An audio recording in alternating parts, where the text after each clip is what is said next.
So ito yung gagamitin natin boss na wireless microphone. Yan. Plug lang natin dito.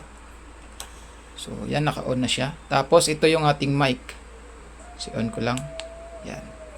So sound check. Volume lang natin yung mic dito. So ulit. Yan. So hey, sound check.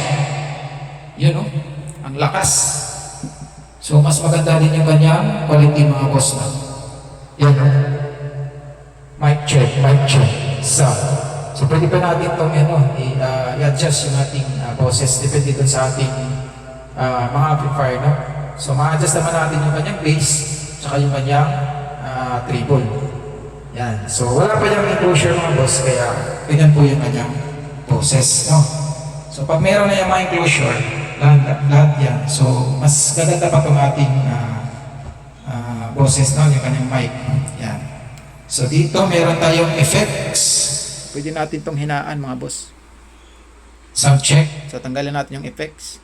Sound. Hey, sound. So yan lang yung kanyang tunog pag walang mic effect. So ngayon ay volume natin.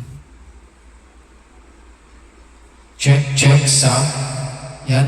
So merong mic effect. Meron itong tone control yung kanyang microphone mga boss, no? Yan. Mic, bass, at saka mic, treble. So,